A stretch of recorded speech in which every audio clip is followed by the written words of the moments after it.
اعوذ باللہ من الشیطان الرجیم بسم اللہ الرحمن الرحیم۔ آج ہم ایسا کرتے ہیں، بات کرتے ہیں جو کہ سوالات ہیں آپ کے، مثال کے طور پر ایک بہت اہم موضوع ہے فطرت کے بارے میں کہ فطرت کیا ہے۔ وہ اس لیے کیونکہ یہ بات ہم پر بالکل کھل کر واضح ہو چکی کہ اللہ سبحانہ و تعالیٰ نے قرآن میں بار بار یہ کہا کہ فطرت پر قائم ہونا ہے، یہی اصل دین ہے، اور انسانوں کی اکثریت کو اس کا علم ہی نہیں۔ بہرحال جیسے ہم آگے بڑھیں گے تو یہ ساری باتیں بھی سامنے آئیں گی، لیکن ہم نے اس وقت سب سے پہلے سمجھنا ہے فطرت کو کہ فطرت کیا ہے۔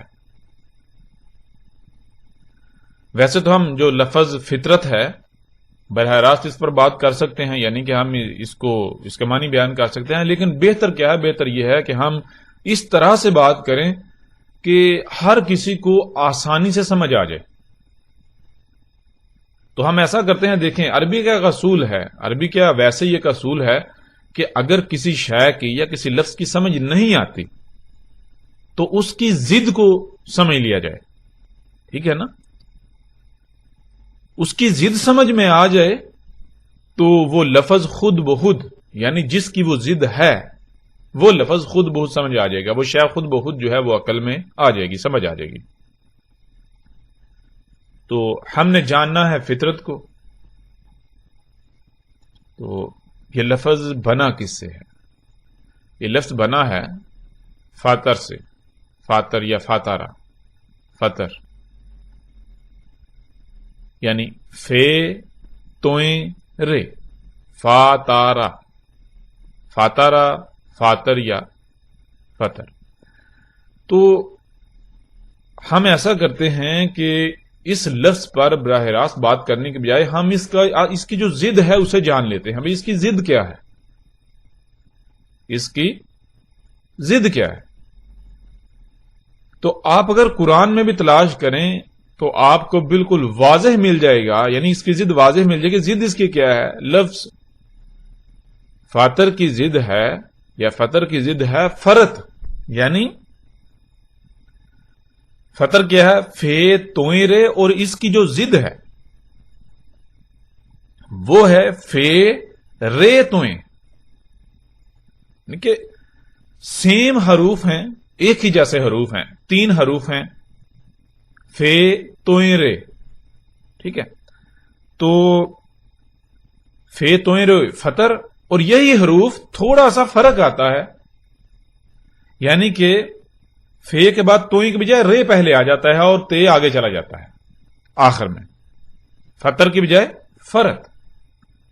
تو فطر کی ضد کیا ہے؟ فطر یا فاتر کی ضد ہے فرت، اور اس کے معنی کیا ہے؟ فرت کسے کہتے ہیں؟ فرت کہتے ہیں مثال کے طور پر جب بھی آپ کوئی کام کرتے ہیں، کچھ بھی کرتے ہیں، آپ کچھ بولتے ہیں، کوئی کام کرتے ہیں، کچھ خلق کرتے ہیں، بناتے ہیں،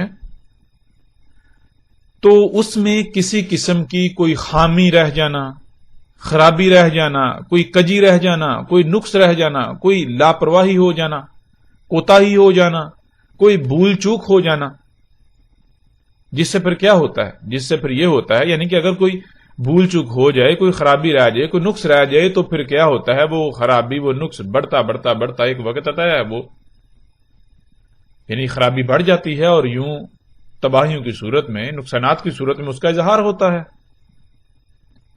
تو یہ ہے فرت۔ فرت کیا کہتے ہیں؟ فرت کہتے ہیں کہ جب بھی آپ کچھ کرتے ہیں، کسی سے کلام کرتے ہیں یعنی گفتگو کرتے ہیں، کوئی بات کرتے ہیں، تو آپ کی بات میں نقائص ہیں، خامیاں ہیں، خرابیاں ہیں، کجیاں ہیں، کوتاہیاں ہیں، آپ کو ذمہ داری کا احساس نہیں ہے۔ آپ کچھ خلق کرتے ہیں تو اس میں بھی آپ چاہیں یا نہ چاہیں جو بھی ہے اس میں خامیاں، خرابیاں، نقائص، کجیاں، اس میں کوتاہیاں، یہ ہے فرت۔ تو اب جب آپ نے اس لفظ کو سمجھ لیا تو آپ کو آٹومیٹکلی، یعنی کہ خود بخود یہ سمجھ آ جائے گی کہ یہ کس کی ضد ہے۔ یعنی کہ ایک طرف یہ ہے کہ یعنی مثال کے طور پر کوئی کام کرتے ہیں، بات کرتے ہیں، تو اس میں آپ سے خرابی ہوتی ہے، نقص پیدا ہوتا ہے، یعنی نقص والا کام ہوتا ہے، پرفیکٹ نہیں ہوتا، تو اس کی یعنی کہ یہ کس کی ضد ہے؟ پرفیکٹ نہ ہونا، مکمل نہ ہونا، یہ ضد ہے مکمل کی، یہ ضد ہے پرفیکٹ کی، یعنی کہ یہ ضد ہے فرد جو ہے، یہ ضد ہے فطر کی. اور فطر پھر کسے کہتے ہیں؟ فطر کسے کہتے ہیں؟ فطر کہتے ہیں کہ جو کچھ بھی کرنا، کچھ بولنا، کسی سے کوئی گفتگو کرنا، کوئی بات کرنا، کوئی ذمہ داری اٹھانا، کچھ خلق کرنا، بنانا، کچھ بھی کرنا، کوئی بھی کام کرنا، تو وہ ایسا کرنا کہ اس میں رائی برابر بھی کوئی کمی، کجی، کوتاہی، کوئی لاپرواہی، کوئی نقص، کوئی بھول چوک نہ ہونا، یعنی کہ بالکل پرفیکٹ، بالکل مکمل، بالکل ہر لحاظ سے. اور پھر جب اس کو پرفیکٹ ہر لحاظ سے مکمل خلق کیا تو پھر یہ ہے کہ اس میں کسی بھی قسم کی کوئی تبدیلی نہیں کی جا سکتی. یعنی اگر اس میں کوئی چھیڑ چھاڑ کی جائے گی، اس میں کوئی تبدیلی کی جائے گی، اس میں کوئی پنگا لیا جائے گا، اس میں مداخلت کی جائے گی، تو پھر کیا ہوگا؟ اس میں خرابیاں، اور پھر وہ بالآخر تباہ ہوگی. اب آپ نے یعنی کہ آپ غور کریں تو بالکل بہت ہی آسانی سے آپ کو دونوں الفاظ بالکل واضح سمجھ آ جائیں گے. دونوں، فطر کسے کہتے ہیں اور فرد کسے کہتے ہیں. یعنی اب مثال کے طور پر دیکھیں، فطر کہتے ہیں جو بھی خلق کیا، جسے بھی وجود دیا، یا جو بھی کام کیا، کوئی گفتگو کی، کوئی بات کی، تو ہر لحاظ سے مکمل، پرفیکٹ. اگر کچھ خلق کرتے ہیں، کچھ وجود میں لاتے ہیں، تو اس کی ضروریات کیا ہیں، ان کا معیار کیا ہے، ان کی مقدار کیا ہے، وہ سب بھی مکمل پرفیکٹ خلق کرنا. کہیں پر بھی کوئی بھول چوک، کوئی نقص، کوئی خامی خرابی بالکل نہیں. ہر لحاظ سے مکمل پرفیکٹ. بات کرتے ہیں تو مکمل پرفیکٹ، اس میں کوئی کجی، کوئی کوتاہی نہیں. یہ ہے فطر اور اس کی ضد فرد. اب اگر ہم ایسا کریں کہ ہم اگر ان الفاظ کو قرآن میں تلاش کریں تو دیکھتے ہیں کہ قرآن ان الفاظ کے بارے میں کیا کہتا ہے. کیا جو معنی ہم نے بیان کیے، یعنی کہ جو بات ہماری سمجھ میں آئی کہ فطر اسے کہتے ہیں اور فرد اسے کہتے ہیں، کیا قرآن اس کی تصدیق کرتا ہے؟ تو ہم تلاش کرتے ہیں قرآن میں. تو دیکھیں سورہ فاطر کی پہلی آیت لے لیں، اس میں کیا ہے؟ سورہ فاطر کی پہلی آیت، اس میں کیا ہے؟ الحمدللہ فاطر السماوات والارض. الحمد ہے ہی حمد، للہ اللہ کے لیے. اللہ کے لیے کیا ہے ہی حمد. کیسے ہے اللہ کے لیے حمد؟ آگے اسی سوال کا جواب آ جاتا ہے. فاطر السماوات والارض، فاطر رہیں گے آسمان اور زمین نے. یعنی یہ جو زمین ہے، جو کچھ اس کے اندر ہے، اس کی لیئرز ہیں، پھر اس کے گرد گیسوں کی جو تہے ہیں، اس کو کیا کیا؟ اس کو اللہ نے فاطر کیا، یعنی کہ ایسا خلق کیا، بالکل پرفیکٹ خلق کیا. ان میں کسی قسم کی کوئی کجی، کوئی کمی، کوئی کوتاہی نہیں کی، کوئی نقص نہیں چھوڑا. یعنی ہر لحاظ سے مکمل پرفیکٹ خلق کیا. اس وجہ سے اللہ کے لیے ہے ہی حمد. یعنی تم غور و فکر کرو گے تو تمہیں پرفیکشن نظر آئے گی. تب تک حمد ہے اللہ کے لیے، تب تک یعنی پرفیکشن نظر آئے گی جب تک کہ یہ فاطر رہیں گے. فاطر السماوات والارض، فاطری یعنی کہ دیکھیں، فاطری رے کے نیچے زیر ہے جو کہ آگے ماضی کا صیغہ بناتی ہے، آگے دھکیلتی ہے. سماواتی کے نیچے بھی زیر ہے، ارض اس کے نیچے بھی زیر ہے. یعنی کہ جب تک آسمان اور زمین یہ فاطر رہیں گے تب تک اللہ کے لیے حمد ہے. تب تک ان میں کوئی نقص، کوئی حامی، کوئی کجی، کوئی کوتاہی نہیں ہے. جب تک یہ پرفیکٹ ہیں، یہ فاطر ہیں، تب تک اللہ کے لیے حمد ہے. اور جب یہ فاطر نہیں رہیں گے، جب یہ انفاطر ہو جائیں گے، تو پھر کیا ہوگا؟ تو پھر کمیاں، کجیاں، کوتاہیاں سب کچھ ہو جائے گا. تو بہرحال اس میں آپ کو یہ چیز یعنی کہ لفظ فاطر جو ہے وہ بالکل واضح سمجھ آ جائے گی کہ جب کچھ فاطر کیا جاتا ہے تو پھر اس میں کیا ہوتا ہے؟ اس سے پھر حمد ہی ہوتی ہے. یعنی حمد کس میں ہوتی ہے؟ حمد تو اس میں ہوتی ہے جس میں کسی قسم کی کوئی عیب ہو ہی نہ، کوئی نقص ہو ہی نہ، کوئی خامی ہو ہی نہ. آپ بات کریں پرفیکٹ، حمد اس میں کجی، کمی تلاش کرنے سے نہ ملے. بالکل مکمل پرفیکٹ ہر لحاظ سے. کچھ غلط کریں تو پرفیکٹ اس میں حمد ہوتی. تو دیکھیں اس آیت میں بھی جو لفظ فاطر ہے وہ بالکل کھل کر واضح ہو جاتا ہے. اب اس کی جو ضد ہم نے کہا تھا اس کی طرف آنے سے پہلے اگر قرآن میں آپ اس طرح اس لفظ کو تلاش کریں, جتنے مقامات پر آتا ہے آپ دیکھیں آپ کو بالکل واضح ہو جائے گا, بالکل واضح ہو جائے گا کہ فاطر کسے کہتے ہیں. تو اب آتے ہیں اس کی ضد کی طرف. اب جب قرآن میں اس لفظ کی ضد کو تلاش کیا جائے تو آپ کو کہاں ملتا ہے؟ دیکھیں ویسے تو کافی مقامات پہ یہ لفظ یعنی فرت آیا ہے, لیکن ہم اگر دیکھیں سورہ الانعام کی آیت نمبر 38, اس میں اللہ تعالیٰ کیا کہتے ہیں؟ اس میں اللہ تعالیٰ کہتے ہیں وَمَا مِن دَابَةٍ فِي الْأَرْضِ وَلَا طَائِرٍ يَطِيرُ بِجَنَاحِهِ إِلَّا أُمَمٌ أَمْثَالُكُمْ مَا فَرَطْنَا فِي الْكِتَابِ مِن شَيْءٍ ثُمَّ إِلَىٰ رَبِّهِمْ يُحْشَرُونَ. ابھی دیکھیں اس میں اللہ تعالیٰ کیا کہتے ہیں؟ اس میں اللہ تعالیٰ کہتے ہیں وَمَا مِن دَابَةٍ, وا اور ما نہیں, من سے داباتن. دابا, دابا لفظ جو ہے پہلے تو یہ سمجھ لیجیے اس کا واحد کیا ہے؟ اس کا واحد ہے داب, اور جمع کا صیغہ ہے دواب, اور جو دابا ہے وہ جنس پوری ایک بن جاتی ہے, پوری ایک جنس. یعنی مثال کے طور پر جیسے آپ کہتے ہیں جی سواری کے ذرائع, تو سواری کے ذرائع جتنے بھی ہیں وہ ہیں تو یعنی کہ اس طرح کی اور بھی مخلوقات ہیں, لیکن جن پر سواری کی جاتی ہے وہ مخلوقات وہ ایک گروہ جو بن جائے گا. تو اس کو کیا کہا, یعنی کہ اس کے لیے یعنی کہ وہ ایک جنس جو ہے وہ سامنے آ جائے گی. یعنی اگر آپ بکری کہیں گے تو بکری ایک جنس ہے. تو اسی طرح جو لفظ دابا ہے, دابا تو آپ کو پتا کسے کہتے ہیں؟ ہم یعنی کہ پہلے بھی بیان کر چکے ہوئے ہیں دابا داب سے. اور داب کسے کہتے ہیں؟ داب کہتے ہیں کہ مرحلہ با مرحلہ, سٹیپ بائی سٹیپ حرکت کرنا, آگے بڑھنا. ٹھیک ہے نا, یعنی کہ وہ مخلوقات جو لمحہ بلمحہ سٹیپ بائی سٹیپ آگے بڑھتی بڑھتی وجود میں آئی, نہ صرف وجود میں بلکہ اسی طرح حرکت کرتی ہیں. خواہ وہ تیر کر حرکت کرتی ہیں, رینگ کر حرکت کرتی ہیں, چل کر حرکت کرتی ہیں, یا پھر اڑ کر حرکت کرتی ہیں. ٹھیک ہے, تو وہ تمام کی تمام مخلوقات دابا ہیں, داباتن.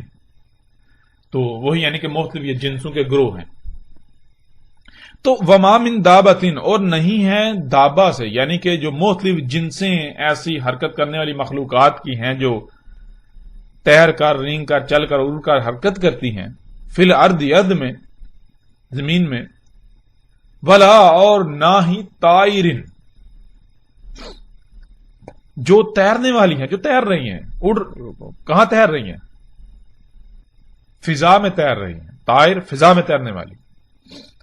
یتیرو تیر رہی ہیں, اڑ رہی ہیں فضا میں. بی جناحی ہی اپنے پروں کے ساتھ. الا مگر امم امثالکم, وہ امم ہیں تمہاری ہی مثل. امتیں ہیں. امت کسے کہتے ہیں؟ امت سے کہتے ہیں جڑ کو, بنیاد کو. اور امت یعنی یا امت کسے کہتے ہیں؟ کہتے ہیں کہ ایک منظم ترین گروہ جس کو کوئی ذمہ داری دی جاتی ہے. جیسے مثال کے طور پر انسانوں میں سے کچھ, یہ جو بشر ہیں ان میں سے کچھ لوگوں کا ایک منظم ترین گروہ جو اس زمین کی دیکھ بھال کرے گا, وہ امت کہلائے گا. باقی ساری مخلوقات اس کی رعایا ہے, باقی انسان جو ہے اس کی رعایا ہے. ان کے یعنی نفع نقصان کے ذمہ دار وہ ہیں. اگر کوئی خرابی ہوگی, کسی کا نقصان ہوگا تو ان سے پوچھا جائے گا پہلے. جیسے آپ اپنا گھر کسی کے ہینڈ اوور کر کے جاتے ہیں, کسی کے ذمہ لگا کر جاتے ہیں, تو اگر آپ کے گھر میں چوری ہوگی, کوئی نقصان ہوگا, تو آپ کس سے پوچھیں گے؟ کیا چور سے جا کے پوچھیں گے یا اس سے پوچھیں گے جس کو آپ نے ذمہ داری دی تھی؟ یعنی ظاہر ہے اسی سے پوچھیں گے جس کو ذمہ داری دی تھی. تو اللہ سبحانہ تعالیٰ یہ کہہ رہے ہیں کہ دابا میں سے جتنے بھی ہیں, یعنی جتنی بھی مخلوقات ہیں جو تیر کر, رینگ کر, چل کر اور اڑ کر حرکت کر رہی ہیں, اور پھر ان میں سے اسپیسیفائی کر دیا وہ جو اڑنے والی ہیں, جو اڑ رہی ہیں, ان کو اسپیسیفائی کر دیا وہ کیا ہے؟ سب کے سب نہیں ہیں. اگر ہیں, ان کا وجود ہے, تو ان کا وجود کیسے ہے, کیا ہے؟ ان کا وجود ہے امم. وہ امم ہیں, امتیں ہیں. کیسے امتیں ہیں؟ امثالکم, تمہاری ہی مثل, یعنی کہ جیسے تم یعنی کہ غور کرو کہ دنیا میں یعنی کہ اگر تم نہیں ہو تو یعنی بیج کون بوئے گا؟ بیج نہیں کوئی بوئے گا، فصل نہیں ہوگا، یعنی یہ سارا نظام تو یعنی کہ نظام رک جائے گا. تمہیں اگر ہٹا دیا جائے تو نظام میں رکاوٹ پیدا ہوگی. تم ایک بنیاد کی حیثیت رکھتے ہو، ٹھیک ہے نا، ایک بنیاد کی حیثیت رکھتے ہو. پھر تمہاری ضروریات ہیں، ٹھیک ہے نا، تمہاری ضروریات ہیں کھانے کو، پینے کو، سانس لینے کو، یعنی کہ جتنی بھی ضروریات ہیں. تو یہ صرف تم ہی ایسے نہیں ہو کہ جنہیں کچھ کرنے کے لیے کھانا پڑتا ہے، تمہیں سفر کرنے کے لیے جو ہے وہ سفری ضروریات جو ہے وہ چاہیے، تمہیں کھانے کو، پینے کو، یعنی کہ تو صرف تم ایسے نہیں ہو، جتنی بھی مخلوقات ان کا معاملہ یہی ہے. وہ اس دنیا میں، اس کائنات میں، زمین و آسمانوں میں کوئی نہ کوئی ذمہ داری اٹھائے ہوئے ہیں. ایسی ذمہ داری کہ اگر یعنی کہ اس ذمہ داری کو ترک کر دیں تو نظام نہیں چلے گا، یہ نظام رک جائے گا، اس میں خرابیاں ہوں گی، پھر تباہیاں آئیں گی. تو صرف تمہاری حیثیت نہیں ہے. کیوں اللہ تعالیٰ یہ کہہ رہے ہیں؟ اللہ سبحانہ و تعالیٰ یہ اس لیے کہہ رہے ہیں کہ تم ذرا اپنے آپ کو ان کے ساتھ کمپیئر تو کرو. تم کہتے ہو جی دیکھو ہمیں سفر کرنے کے لیے تیز ترین سواری کے ذرائع چاہیے. تو کیا وہ مخلوقات جو ہیں جیسے تم نے سواری کے ذرائع خلق کیے، کیا وہ بھی تمہاری طرح خلق کر رہی ہیں؟ تمہیں فریج چاہیے، کیا انہوں نے بھی اپنے یعنی کہ کھانے محفوظ کرنے کے لیے فریجیں بنائی؟ تم جو ہے وہ یعنی کہ فطرت میں مداخلت کر رہے ہو، چھیڑ چھاڑ کر رہے ہو اپنی من پسند سے، اپنی مرضی سے، یعنی کہ اگا رہے ہو، پنگے لے رہے ہو، چھیڑ چھاڑ. کیا وہ سب بھی یہی کر رہی ہیں؟ یعنی کہ تم کہتے ہو جی ہماری ضروریات ہیں، اگر ہم اس طرح تیز رفتاری سے نہیں اگائیں گے، اس طرح نہیں اگائیں گے تو خوراک پوری نہیں ہوگی، یہ ہو جائے گا، وہ ہو جائے گا، سواری کے ذرائع تیز رفتار نہیں ہوں گے تو ہم جو ہے پیچھے رہ جائیں گے، ہمیں نقصانات کا سامنا کرنا پڑے گا، یہ ہے وہ ہے. جو کچھ بھی تم کر رہے ہو تو ذرا غور تو کرو. تم اگر یہ کر رہے ہو، تم کہتے ہو ہم ان سب کے بغیر زندہ نہیں رہ سکتے، ہم ان کے بغیر چل نہیں سکتے، سروائیو نہیں کر سکتے، تو صرف تمہاری ہی مثال یہ نہیں ہے. یہ ساری ضرورتیں صرف تمہاری ہی نہیں ہیں کہ تمہیں کھانے کو مختلف اشیاء چاہیے، رزق چاہیے، پینے کو پانی چاہیے، یعنی کہ اسی طرح یعنی کہ جو کچھ بھی تمہاری ضروریات ہیں صرف تم نہیں ہو جو جنہیں ضروریات لاحق ہیں. جتنی بھی مخلوقات زمین میں ایسی ہیں، زمین و آسمانوں میں جتنی بھی ایسی ہیں جو حرکت کرنے والی ہیں، جو رینگ کر، تیر کر، چل کر یا اڑ کر حرکت کرتی ہیں، ان سب کا معاملہ یہی ہے. ان سب کو ضروریات لاحق ہیں، ان سب کو رزق چاہیے، ان سب کو جو ہے وہ طرح طرح کی ضروریات جو ہیں وہ لاحق ہیں، وہ بھی محتاج ہیں. لیکن غور کرو کیا وہ یہ سب کر رہی ہیں جو سب تم کر رہے ہو؟ غور تو کرو. نہیں نا. جب وہ زندہ رہ سکتی ہیں، وہ فریج کے بغیر زندہ رہ سکتی ہیں، وہ ان ساری چیزوں کے بغیر زندہ رہ سکتی ہیں، تو تم کیسے نہیں رہ سکتے؟ اور پھر عقل کے اندر غور کرو. تم نے پنگے لیے اور بڑے مار کے مارے، اس کے باوجود دیکھو اپنے آپ کو ان کے ساتھ کمپیئر کرو، کیا ان کو بیماریاں لاحق ہیں؟ تم نے اتنے جدید ہسپتال اور ادویات بنا لی، اس کے باوجود بیماریاں دن بدن بڑھتی جا رہی ہیں. انہیں بیماریاں کیوں نہیں لاحق؟ وہ جب کوئی مادہ جو ہے حاملہ جب بچہ پیدا کرتی ہے تو انہیں کسی ڈاکٹر کی، کسی ہاسپٹل کی، کسی چیز کی ضرورت پڑتی ہے. غور تو کرو. اور تم کہتے ہو جی ہم نے بہت ترقی کر لی، اس کے باوجود تم دیکھو تمہارے حالات کیا ہیں. تو یہ اللہ سبحانہ تعالیٰ کہہ رہے ہیں. ایسا نہیں ہے کہ تمہاری یعنی کہ تم ایک منظم ترین گروہ ہو کہ تمہارے بغیر جو ہے وہ زمین و آسمانوں کا نظام ہی رک جائے گا. تمہاری یہ ضروریات ہیں، تم ہی ایسے نہیں ہو، سب کا یہی معاملہ ہے. لیکن تم میں اور ان میں فرق کیا ہے؟ تھوڑا غور تو کرو. یعنی کہ تم کیا کر رہے ہو؟ اگر زندہ رہنے کے لیے یہ سارا کچھ ضروری تھا، اگر سفر کے لیے یہ تیز ترین سواری کے ذرائع ضروری تھے، تو پھر تو ان مخلوقات کو بھی چاہیے تھے، انہیں بھی خلق کرنے چاہیے تھے. اگر ان کے بغیر زندہ نہیں رہا جا سکتا، اے سیوں کے بغیر، ٹی ویوں کے بغیر، اس ٹیکنالوجی کے بغیر، ان نجات کے بغیر زندہ نہیں رہ سکتا تھا، تو پھر وہ کیسے رہ رہی ہیں؟ پھر تو انہیں بھی زندہ نہیں رہنا چاہیے تھا، پھر تو ان کا وجود کالعدم ہو جانا چاہیے تھا. تو یہ اللہ سبحانہ وتعالیٰ کہتے ہیں ما فرطنا فی الکتاب من شیء، ما فرطنا، نہیں فرط کیا ہم نے فی الکتاب من شیء، کتاب میں کسی بھی شے سے. اور کتاب ہم جان چکے ہوئے ہیں گزشتہ انا علینا بیانہ ہو کی جو شروع کے ساتھ ہیں ان میں کتاب کے اوپر بات تفصیل سے ہو چکی ہے. کتاب کیا کتاب تو یہ زمین و آسمان میں ہے. زمین و آسمانوں کو اللہ سبحانہ نے کہا زمین و آسمان جو کچھ بھی ان کے درمیان ہے تمام کی تمام مخلوقات. کتاب کتب سے ہے. کتب کہتے ہیں علم کا کسی نہ کسی صورت میں موجود ہونا جہاں سے اسے حاصل کیا جا سکے. تو یہ زمین و آسمان میں اللہ تعالیٰ کیا کہتے ہیں؟ اللہ تعالیٰ کہتے ہیں یہ سارا کچھ یہ آیات ہیں اللہ کی جو کتب ہوئی ہیں درخت چرند پرند جتنی مخلوقات ہیں زمین و آسمانوں میں. تو جب یہ اللہ کی آیات ہیں یہ کتب ہوئی ہیں تو جس میں کتب ہوئی ہیں وہ اللہ کی کتاب. تو یہ اللہ تعالیٰ کہہ رہے ہیں ما فرطنا فی الکتاب من شیء نہیں فرض کیا ہم نے کتاب میں کسی بھی شے سے. یعنی مطلب یہ کہ اللہ سبحانہ تعالیٰ یہ کہہ رہے ہیں کہ ہم نے جو کچھ بھی خلق کیا وہ سب کا سب پرفیکٹ مکمل خلق کیا. اس میں کسی قسم کی کوئی کجی کوئی کوتاہی نہیں کی, کوئی نقص نہیں چھوڑا, کوئی خامی یا خرابی ہم نے نہیں اس میں کی نہیں چھوڑی. ہم نے ہر لحاظ سے مکمل پرفیکٹ خلق کیا. اور جب ہم نے تمہیں بھی مکمل پرفیکٹ خلق کیا اور جب ہم نے تمہیں خلق کیا اس طرح باقی مخلوقات کو خلق کیا تو ان کی ضروریات کیا تھیں, ان کی ضروریات کا معیار, ان کی مقدار, ان کو کیسے فراہم کی جائیں گی یہ سب بھی ہم بھول نہیں گئے تھے. ہم نے یہ سب بھی خلق کیا. تمہاری سواری کے یعنی کہ تمہیں سواری کی جو ہے وہ حاجت ہے, اس کے لیے تمہیں سواری کے ذرائع چاہیے تو ہم نے وہ بھی خلق کیے.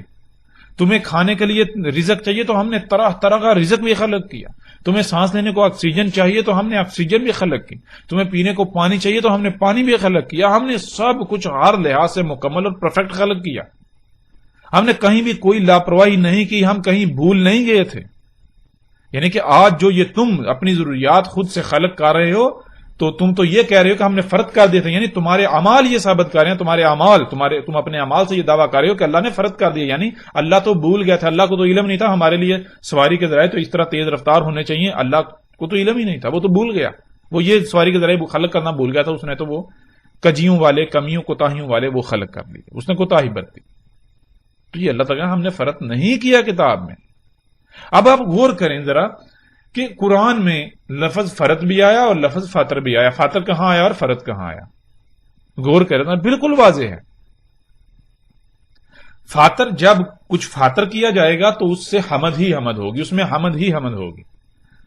یعنی کہ ہر لحاظ سے مکمل پرفیکٹ. اور فرض کرنا یعنی کہ فرض کرنا یہ اب غور کریں کہ اگر انسانوں نے سواری کے ذرائع تیز رفتار خلق کی ہے, فریج یہ جدید ایجادات یہ ٹیکنالوجی خلق کی, اللہ نے جو یعنی کہ جو سبزیاں پھل فروٹ یہ سب اگا رہا تھا اللہ نے جو یہ اگایا اس میں بھی پنگے لیے چھیڑ چھاڑ کر کے ان کو بھی بہت تیز رفتاری سے کئی گنا زیادہ جینیٹیکلی موڈیفائی طریقے سے اگایا جا رہا ہے.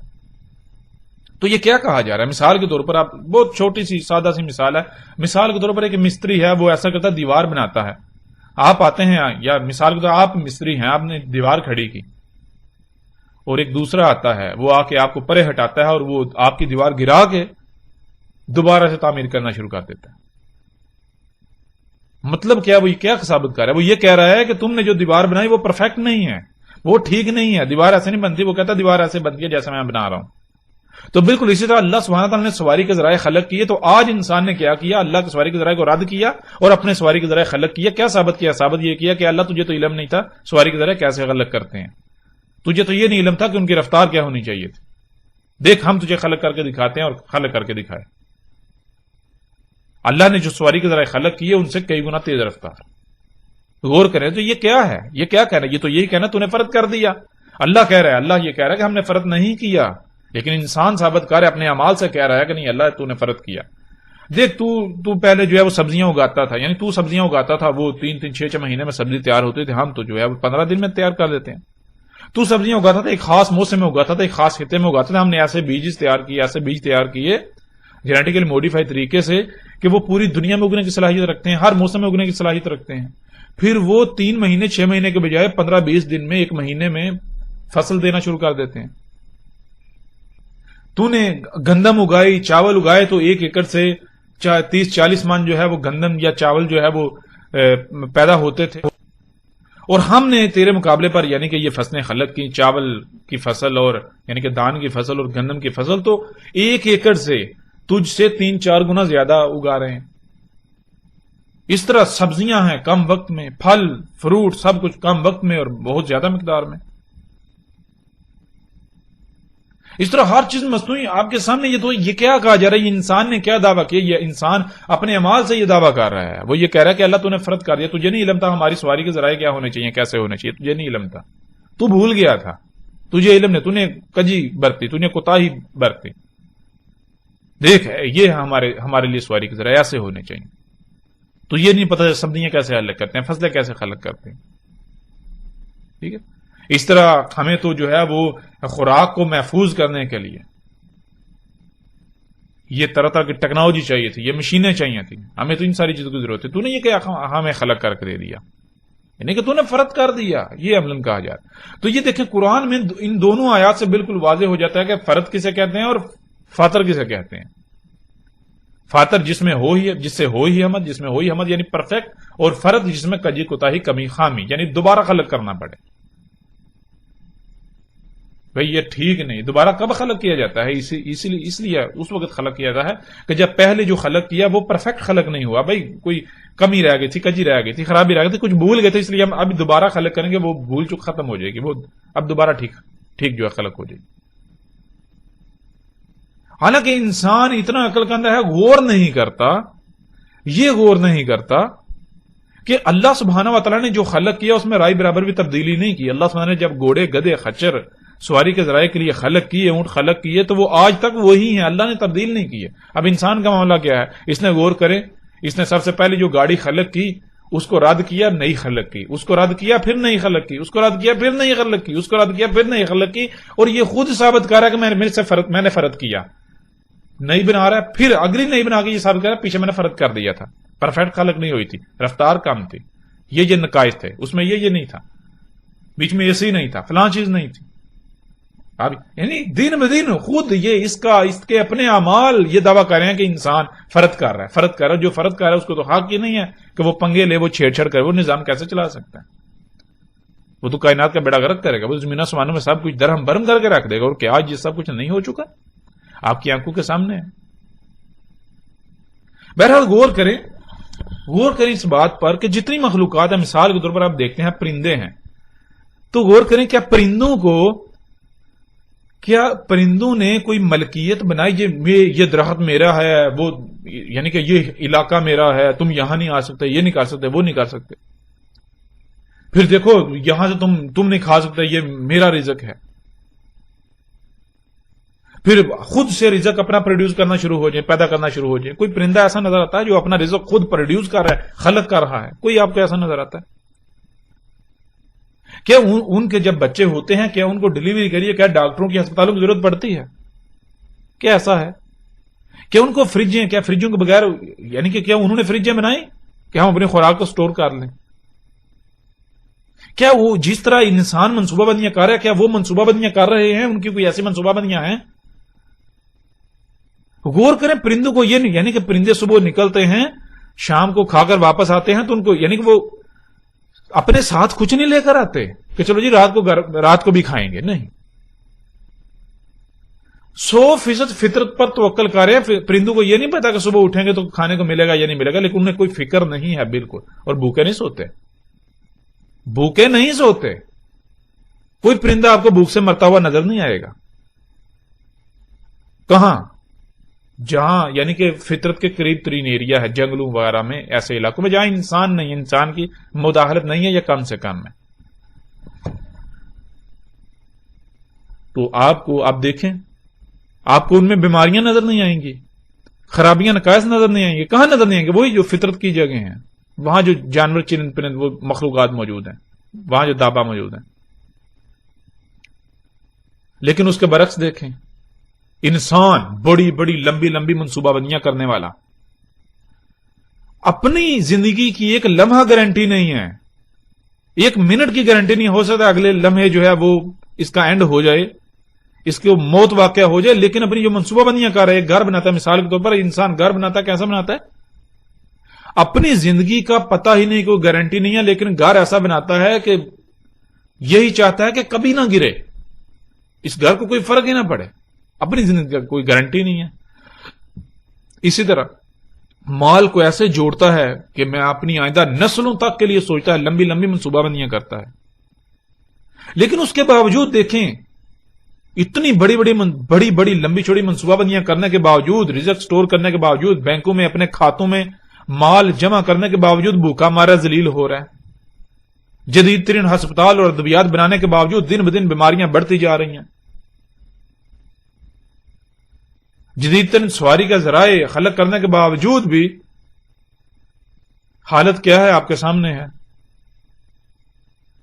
اپنی طرف سے یعنی اپنے آپ کو محفوظ کرنے کے لیے، آفات سے بچانے کے لیے بڑی بڑی منصوبہ بندیاں کرتا ہے، اس کے باوجود زلزلے، سیلاب، طوفان آ رہے ہیں، بیڑا غرق ہو رہا ہے، اس کا طرح طرح کی تباہیوں کا اس کو سامنا کرنا پڑ رہا ہے۔ ایک زلزلہ آتا ہے، غور کریں کتنے پرندے اس میں اس کا شکار ہوتے ہیں، ایک طوفان آتا ہے کتنے پرندے شکار ہوتے ہیں، غور تو کریں ذرا۔ سب سے زیادہ نقصان اسی انسان کا ہوتا ہے، اور اگر جانوروں کا نقصان ہوتا بھی ہے تو کیوں ہوتا ہے؟ وہ اس کی وجہ سے ہوتا ہے، انسان کی وجہ سے ہوتا ہے، وہ ان کی وجہ سے نہیں ہوتا۔ یہ ذمہ دار ہوتا ہے انسان، ذمہ دار ہے انسان کے کرتوت، انسان کے عمال۔ مثال کے طور پر آپ اگر اپنے ہی گھر کو آگ لگائیں گے اور کوئی دوسرا آپ کے گھر میں موجود ہے، گھر کے دروازے بند ہیں، تو ظاہر ہے وہ بھی جلے گا، لیکن اس میں اس کا قصور تو نہیں ہے۔ کیوں؟ اس کو تو آپ نے، یعنی کہ وہ تو کیا تھا، گھر کے اندر موجود ہے، وہ کیا کر سکتا ہے؟ گھر آپ کا، آپ نے گھر بند کیا ہے اس کو، یعنی کہ وہ تو آپ کی قید میں ہے، آپ نے گھر کو آگ لگائی تو آپ تو جلیں گے ساتھ وہ بھی جلے گا، لیکن ذمہ دار کون؟ ذمہ دار وہ نہیں، ذمہ دار آپ ہیں۔ تو یہ ہے، ذرا غور کریں کہ جنگلوں میں جانور ہیں، یعنی کہ اگر آپ افریقہ کے جنگلات میں چلے جائیں تو وہاں دیکھیں کہ کتنے جانور ایسے ہیں، یعنی کہ کتنی مادائیں ایسی ہیں جانوروں کی جو ڈلیوری کے وقت ان کی ڈیتھ ہوئی، آپ کو کوئی ایک بھی نہیں ملے گی۔ اور پھر ڈلیوری کے لیے، یعنی بچہ پیدا کرنے کے لیے کسی دوسرے کی ضرورت نہیں، کوئی دائی کی، کسی ڈاکٹر کی، کسی ہسپتال کی ضرورت نہیں ہے۔ جنگلوں میں کتنے آپ کو جانور کے ہسپتال نظر آئیں گے؟ جنگلوں میں آپ کو کتنی فریجیں نظر آئیں گی، کتنے اے سی نظر آئیں گے؟ سواری کے لیے، ان کو سفر کرنے کے لیے آپ کو، یعنی کہ ان کے پاس کیسی ہے، آپ کو کوئی ایسے سواری کے ذرائع جو آپ نے خلق کیے نظر آئیں گے؟ آپ کو نہیں۔ اس کے باوجود آپ غور کریں کہ کچھ چڑیاں ایسی ہیں جو پوری دنیا کا ایک سال میں چکر کاٹتی ہیں۔ کیسے کاٹتی ہیں؟ وہ ایک خاص قسم کا پھل کھاتی ہیں، ایک خاص قسم کا پھل جو پوری دنیا میں اگتا ہے لیکن ایک خاص موسم میں۔ تو مثال کے طور پر آپ جس خطے میں، اس خطے میں جب وہ موسم آتا ہے، وہ پھل پیدا ہوتا ہے، وہ چڑیاں آتی ہیں، اس دوران کھاتی ہیں، آگے جاتی ہیں۔ اس طرح یعنی کہ جیسے وہ سورج آگے بڑھتا ہے یا زمین یعنی چکر کاٹتی ہے، تو پوری دنیا میں یعنی کہ جہاں آج گرمی ہے، بعد میں سردی آئے گی، اس طرح یہ موسم چینج ہوتا ہے، سرکل، جیسے آپ آگ لے کر یا گرمی لے کر چل رہے ہیں، تو جہاں جہاں گرمی ہوتی جاتی ہے وہاں وہ پھل جو ہے پروڈیوس ہوتا ہے، تو پیچھے پیچھے وہ چڑیاں جو ہیں، وہ چڑیوں کا گروہ وہ آتے جاتے ہیں، وہ کھاتے جاتے ہیں، آگے بڑھتے جاتے ہیں، کھاتے جاتے ہیں، آگے بڑھتے جاتے ہیں، اس طرح پورے سال میں۔ تو اسی طرح وہ پوری دنیا کا نہ صرف چکر کاٹتی ہیں بلکہ وہ رزق بھی ان کا اسی طرح۔ اس طرح آپ کو پرندوں کی کئی مثالیں ملیں گی، کئی مثالیں ملیں گی، بھوکی نہیں رہتی، کوئی پرندہ بھوکا نہیں مار رہا، جو فطرت پر انحصار کر رہا ہے۔ اگر بھوکے مارے ہیں تو یہ انسان کی وجہ سے، جو انسان نے بیڑا غرق کر دیا، ان کی دنیا بھی تباہ کر دی۔ تو یہ بہرحال لفظ فاطر اور فرت، ان دونوں الفاظ کی بہت کھل کر جو ہے واضح جو ہے وضاحت ہو گئی۔ اب ہم بڑھتے ہیں آگے، فطرت کسے کہتے ہیں؟ فطرت دو الفاظ کا مجموعہ بنتا ہے، ایک فاطر، فاطر کو آپ نے سمجھ لیا، اور آگے ہے تے۔ تے تو تے یعنی کیوں استعمال ہوتا ہے؟ تے عربی میں اس شے کے اظہار کے لیے استعمال ہوتا ہے یا استعمال کیا جاتا ہے جس کا ذکر کرنا مقصود ہو، یعنی جس کے بارے میں بات کی جا رہی ہوتی ہے، جس کے بارے میں بات کرنا مقصود ہو۔ یعنی کہ تے ان تمام کے تمام اشیاء کا، ان تمام کے تمام اعمال کا اظہار کرتا ہے، ان تمام مخلوقات کا اظہار کرتا ہے جو کچھ بھی زمین و آسمانوں میں موجود ہے، زمین و آسمان اور جو کچھ بھی ان میں موجود ہے، وجود رکھتا ہے، جو وجود میں آیا، جو خلق کیا گیا، ان سب کی طرف اشارہ ہے کہ یعنی کہ اللہ سبحانہ و تعالیٰ نے یہ جو کچھ بھی زمین و آسمان میں ایگزسٹ کرتا ہے، ان سب کو کیا کیا تھا؟ فاطر کیا تھا۔ ان کو ہر لحاظ سے مکمل پرفیکٹ خلق کیا تھا، کہیں کوئی خامی، کوئی کجی، کوئی کوتاہی نہیں چھوڑی تھی۔ اللہ کہیں بھول نہیں گیا تھا، ایسا نہیں ہوا تھا کہ اللہ بھول گیا کہ آپ کو، یعنی کہ انسانوں کی سواری کی جو ضرورت ہے اب اس کے لیے یعنی کہ تیز رفتار سواری کی ذرائع ہونی چاہیے، اور اللہ بھول گیا تھا، وہ سست رفتار خلق کر بیٹھا، اور بعد میں کہا جی میں تو بھول گیا تھا، اب تم خود ہی خلق کر لو۔ تو ایسا نہیں، اللہ سبحانہ وتعالی نے سب کچھ پرفیکٹ ہر لحاظ سے مکمل خلق کیا، مکمل. یہ ہے فطرت. اب آگے بڑھتے ہیں. سورہ روم کی آیت نمبر 30 میں اللہ سبحانہ وتعالی کیا کہتے ہیں؟ سورہ روم کی آیت نمبر 30 میں اللہ سبحانہ وتعالی کہتے ہیں فاقم وجہک للدین حنیفا. فاقم، فا پس. عربی کا اصول ہے جب بھی حرف فا استعمال ہوگا تو فا کہتے ہیں پس، یعنی کہ کوئی گنجائش یا آپشن ختم کر دیے جاتے ہیں.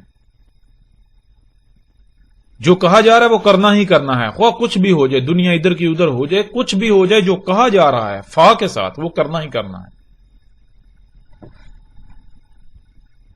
بالکل بہت سختی کے ساتھ حکم دیا جاتا ہے. فا تو کیا حکم دیا جا رہا ہے فا کے ساتھ؟ فاقم، بس قائم ہو جا. یعنی کہ خواہ کچھ بھی ہو جائے، دنیا ادھر کی ادھر ہو جائے، کچھ بھی ہو جا تو قائم کر، قائم ہو جا. کیا کام کرنا ہے؟ کہاں قائم ہونا ہے؟ کیا کرنا ہے؟ آگے کیا ہے؟ وجہ کا، تیرا جو رخ ہے، للدین، دین کے لیے، حنیفن. حنیفن، حنیف کسے کہتے ہیں؟ حنیف کہتے ہیں ہر طرف سے کٹ جانا، بالکل یکرو ہو جانا. مثال کے طور پر ادھر ادھر آگے پیچھے کچھ بھی ہو رہا ہے، آپ کا جو ٹارگٹ ہے آپ ہر لحاظ سے اپنے ٹارگٹ پر فوکس کریں. ادھر کوئی چیختا ہے، چلاتا ہے، کچھ بھی کرتا ہے آپ کے آس پاس ادھر ادھر، آپ بالکل اپنی ایک رائی برابر بھی توجہ جو ہے وہ ادھر ادھر نہ کریں. آپ ہر لحاظ سے اپنے ٹارگٹ کو فوکس کریں اور اسی کی طرف بڑھتے جائیں، بڑھتے جائیں، بڑھتے جائیں. بالکل کسی بھی طرف رائی برابر بھی توجہ نہیں کرو، بالکل یکرو. اس کو کہتے ہیں حنیف. اللہ تعالیٰ کیا کہہ رہے ہیں؟ فاقم وجہک للدین حنیفا. خواہ کچھ بھی ہو جائے، دنیا ادھر کی ادھر ہو جائے، کچھ بھی ہو جائے، پس تو نے کیا کرنا ہے؟ تو نے اپنے رخ کو، اپنی توجہ کو ہر طرف سے کاٹ کر، ہر طرف سے تجھے جو کچھ عطا کیا گیا، یعنی جو صلاحیتیں عطا کی گئیں، جو مال عطا کیا گیا، اس سب کا استعمال کیسے کرنا؟ ہر طرف سے کاٹ کر تو نے کیا دین کے لیے قائم ہونا ہے. بالکل یکرو دین کو اپنا ٹارگٹ بنا رہے ہیں نا، اس پر قائم ہو جانا، اس کے لیے قائم ہو جانا، ڈٹ جانا ہر طرف سے کٹ کر. یعنی کہ ایسے جیسے کہ دنیا میں وہ کچھ ایگزسٹ کرتا ہی نہیں ہے، دنیا میں کچھ موجود ہے ہی نہیں. اگر کچھ موجود ہے تو وہ صرف اور صرف دین ہے، اس کے علاوہ کچھ نہیں. اب سوال یہ پیدا ہوتا ہے کہ دین ہے کیا؟ اور یہ قرآن کا اسلوب ہے. قرآن میں اللہ سبحانہ وتعالی نے آیات ایسے رکھی ہیں کہ کچھ حصے میں یعنی کہ جو بات کی جاتی ہے سوال اٹھتا ہے، پھر آگے اس کا جواب دیا جاتا ہے، پھر سوال اٹھتا ہے، پھر آگے اس کا جواب. یعنی ایسی ترتیب ہے. تو کیا ہے یہاں اب سوال یہ پیدا ہوتا ہے کہ بھائی دین کیا ہے؟ پتہ تو چلنا چاہیے نا دین کیا ہے. ہر طرف سے کٹ کر جو ہے اس کے لیے قائم ہونا ہے، ڈٹ جانا ہے اس پر، اس کے لیے. تو آگے اللہ سبحانہ وتعالی اس سوال کا جواب دیتے ہیں کہ دین کیا ہے. اللہ سبحانہ وتعالی کہنا فطرتا، فطرت تھی اللہ ہی، اللہ کی فطرت. اللہ ہی، دین کیا تھی؟ دین تھی اللہ کی فطرت، دین تھی اللہ کی فطرت. اب اللہ تعالیٰ نے یہ نہیں کہا دین اللہ کی فطرت ہے، یعنی یہ نہیں کہا کہ دین فطرت ہے، یہ کہا کہ دین فطرت تھی. اب سوال یہ پیدا ہوتا ہے کہ اللہ سبحانہ وتعالیٰ یہ کیوں کہہ رہے ہیں کہ دین اللہ کی فطرت تھی؟ بہت بڑا اور اہم سوال ہے. مطلب یہ ہے اس کا کہ آج جسے تم دین کہہ رہے ہو، جسے بھی تم، یعنی کہ تم جسے اسلام کا نام دیتے ہو، یا جو یہود ہیں وہ جسے دین کا نام دیتے ہیں، جو نصارہ ہیں، نصرانی یا عیسائی، وہ جسے دین کا نام دیتے ہیں، جو ہندو ہیں وہ جسے دین کا نام دیتے ہیں، جو بدھ مت ہیں وہ جسے دین کا نام دیتے ہیں، یا دنیا میں جتنے انسان جس نے جس شے کو اپنا ٹارگٹ بنایا ہوا ہے اور اس کے پیچھے بھاگ رہا ہے، وہ دین کہلاتا ہے. اور وہ جتنے بھی اس طرح دیان ہیں، یعنی کہ دنیا میں جتنے بھی انسان ہیں، انہوں نے جس شے کو اپنا ٹارگٹ بنا کر اس کے پیچھے بھاگ رہے ہیں، ان سب کا دین کے ساتھ کوئی تعلق نہیں ہے. دین تھا فطرت. کون سی فطرت؟ آگے اللہ سبحانہ تعالیٰ اس کا جواب دیتے ہیں. اللاتی فطر الناس علیہا، دین وہ فطرت تھی فاطر کیا تھا انسانوں کو جس پر. اللہ اکبر. اب ذرا غور کریں کہ انسانوں کو جب وجود میں لایا گیا، یعنی کہ سب سے پہلے یہ غور کریں کہ جب انسانوں کا وجود نہیں تھا، انسانوں کو دنیا میں لانے سے پہلے تمام مخلوقات کس حالت میں تھیں، کیسے خلق ہوئی، کیسے خلق ہو رہی تھی، ذرا غور تو کریں۔ انسانوں کو دنیا میں لانے سے پہلے جب انسانوں کو دنیا میں لایا گیا تو اس وقت دنیا کس سٹیج پر تھی، کن حالات میں تھی، تمام مخلوقات کیسی تھیں، کیا ان میں جیسے آج عیب ہیں، آج خرابیاں ہیں، نقائص ہیں، سب کچھ ہے، کیا اس وقت یہ تھا؟ یہ کیا جو آج جو موجود ہے، جو سواری کا ذرائع، جو انسان کہتا ہے یہ میری ضروریات ہے، یہ سارا کچھ اس وقت موجود تھا؟ غور تو کریں۔ یعنی اللہ سبحانہ وتعالیٰ کہہ رہے ہیں دین وہ فطرت تھی جس پر انسانوں کو فاطر کیا گیا، جب انسانوں کو یعنی جس پر انسانوں کو وجود دیا گیا، انسانوں کو جب لایا گیا تو جو کچھ اس وقت موجود تھا، جیسا موجود تھا وہ ہے فطرت، وہ تھی فطرت۔ اس وقت غور کریں، اس وقت سواری کے ذرائع کیا تھے، اس کے لیے کھانے کو کیا تھا، پینے کو اس وقت کیا تھا؟ کیا پینے کو آج کی طرح کے مشروبات تھے جنہیں آپ پیپسی، کوک اور طرح طرح کے جو ہے وہ مشروبات کا نام دیتے ہیں، مصنوعی، انسان کے اپنے خلق کردہ؟ سواری کے ذرائع کیا آج جو موجودہ سواری کے ذرائع ہیں یہ ذرائع تھے؟ غور کریں، اگر تھے تو یہ فطرت ہے، انہی پر قائم ہونا ہے، یعنی سواری کی حاجت کو پورا کرنے کے لیے انہی پر انحصار کرنا ہے اگر تھے تو۔ یہ جتنی بھی آپ آج ایجادات آپ کے سامنے ہیں، جو آپ کے یعنی کہ جتنی بھی ضروری، آپ کپڑا پہنتے ہیں تو غور کریں کیا جب انسانوں کو وجود میں لایا گیا تو اس وقت بھی کپڑا ایسے بنتا تھا؟ جب انسانوں کو وجود میں لایا گیا تو کیا اس وقت بھی جوتے ایسے بنتے تھے؟ جب انسانوں کو وجود دیا گیا، وجود میں لایا گیا تو کیا اس وقت بھی اس کی خوراک ایسے ہی پروڈیوس ہوتی تھی، خلق ہوتی تھی، فصلیں ایسے ہی خلق ہوتی تھیں، نباتات ایسے ہی اگائی جاتی تھیں، بارشیں ایسے ہی برستی تھیں؟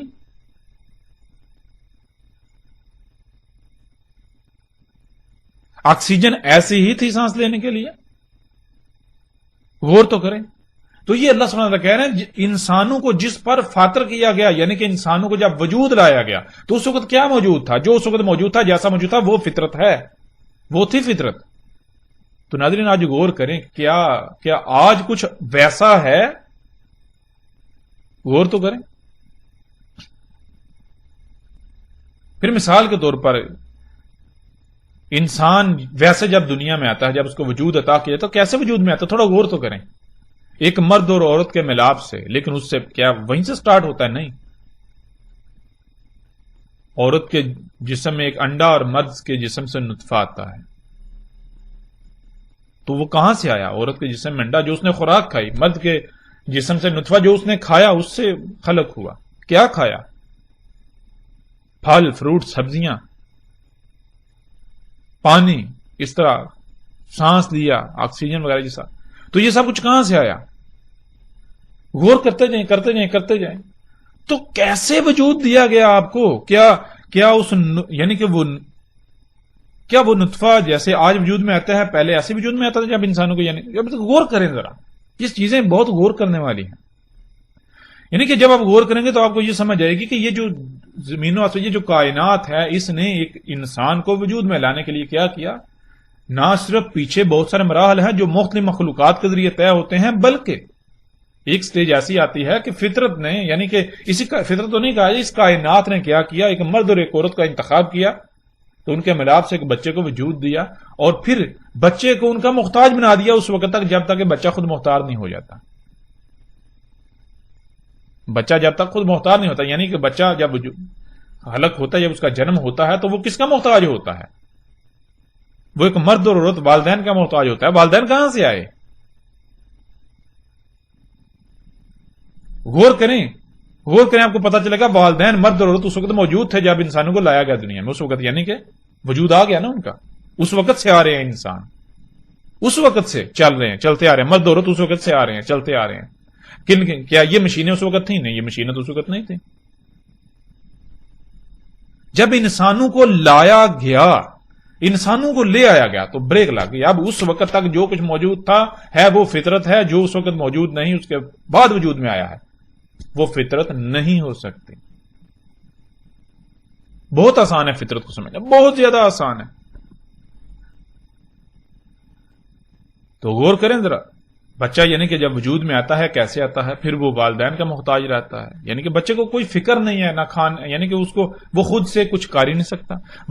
والدین پہنائیں گے تو وہ پہنے گا، والدین کھلائیں گے تو وہ کھائے گا، والدین پلائیں گے تو وہ پیے گا، والدین جو ہے وہ اس کی، یعنی کہ وہ ہر لحاظ سے والدین کا محتاج ہے۔ یعنی اس کائنات کا جو نظام ہے، اس نظام کے اندر کہ بچہ ایک مرد اور عورت والدین کا ہر لحاظ سے مکمل محتاج ہے اس وقت جب تک کہ خود مختار نہیں ہو جاتا۔ والدین اگر نہیں کھلائیں گے وہ بھوکا مر جائے گا، خود سے کچھ نہیں کر سکتا۔ تو یہ ہے فطرت پر قائم ہونا کیا ہے کہ وہی جب انسانوں کو لایا گیا تو اس وقت کیا کیا موجود تھا، غور کرو۔ جیسے ہی تم خود مختار ہوتے ہو تو جس طرح تم اپنے والدین کے محتاج تھے بچپن میں، بالکل اسی طرح تم نے، جیسے تم والدین پر توکل کرتے تھے، ان کے محتاج تھے، بالکل ایسے ہی تم نے اپنے آپ کو انہی مخلوقات کا محتاج بنانا ہے، فطرت کا محتاج بنانا ہے۔ ان مخلوقات کا جو انسان کو جب وجود میں لایا گیا تو تب تک یعنی تب موجود تھیں، جو اس کے بعد وجود میں آئیں ان کے اوپر توکل نہیں کرنا، ان کا اپنے آپ کو محتاج نہیں بنانا۔ اور اللہ سبحانہ نے کیوں یہ کہا؟ اس کے علاوہ مزید کوئی پنگے نہیں لینے، ان کے علاوہ مخلوقات خلق نہیں کرنی، فطرت میں چھیڑ چھاڑ نہیں کرنی۔ یعنی یہ نہیں کہنا کہ یہ نہیں سمجھنا کہ بھائی ہماری تو ضروریات یہ تھیں کہ تو ہم جو تھوڑی تبدیلی کر لیں، نہیں، پنگے نہیں لینے، چھیڑ چھاڑ نہیں کرنا۔ کیوں نہیں کرنا؟ کیوں نہیں چھیڑنا؟ کیونکہ ہم پہلے جان چکے ہیں فاطر کا مطلب کیا ہے۔ فاطر کا مطلب بالکل پرفیکٹ، اس میں کسی قسم کی کمی کوتاہی کجی کوئی چھوڑی ہے ہی نہیں۔ تو جب ظاہر ہے بالکل پرفیکٹ خلق کی تو اب اس میں تبدیلی تو کی نہیں جا سکتی۔ کیوں؟ کی ہی پرفیکٹ خلق، مکمل، ہر لحاظ سے مکمل پرفیکٹ، اس لیے تبدیلی تو کی نہیں جا سکتی۔ تو تبدیلی کی جائے گی تو پھر کیا ہوگا؟ اسی کا آگے اللہ سبحانہ وتعالی آیت میں جواب دیتے ہیں، لا تبدیل لخلق اللہ، نہیں ہے تبدیلی اللہ کی خلق کے لیے۔ مطلب یہ کہ اللہ نے جو خلق کر دیا اس کے لیے اللہ نے تبدیلی رکھی ہی نہیں ہے، وہ تبدیلی کی متحمل ہے ہی نہیں۔ مطلب یہ کہ اگر اس میں تبدیلی کی جائے گی، چھیڑ چھاڑ کی جائے گی، پنگے لیے جائیں گے تو پھر وہ خلق پرفیکٹ نہیں رہ سکتی، پھر اس میں خرابیاں ہوں گی، پھر وہ تباہ ہو جائے گی، پھر اس میں حمد نہیں رہے گی۔ تو آگے اللہ سبحانہ وتعالی کیا کہتے ہیں، ذالک دین القیم، ذالک دین القیم ولکن اکثر الناس لا یعلمون۔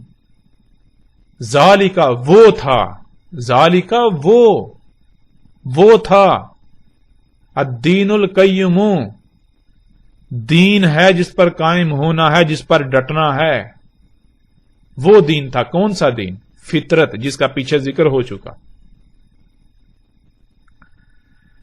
سانس لینا ہے تو فطرت پر انحصار، کچھ کھانا ہے رزق کے لیے فطرت پر انحصار، کوئی مصنوعی نہیں، تبدیل شدہ نہیں۔ سواری کی حاجت کو پورا کرنا ہے تو فطرت پر انحصار، کوئی تبدیلی نہیں، تبدیل شدہ نہیں۔ فطرت میں رائی برابر بھی تبدیلی نہیں کرنی، یہ تھا دین، یہ تھا دین جس پر قائم ہونا تھا، جس پر ڈٹنا تھا۔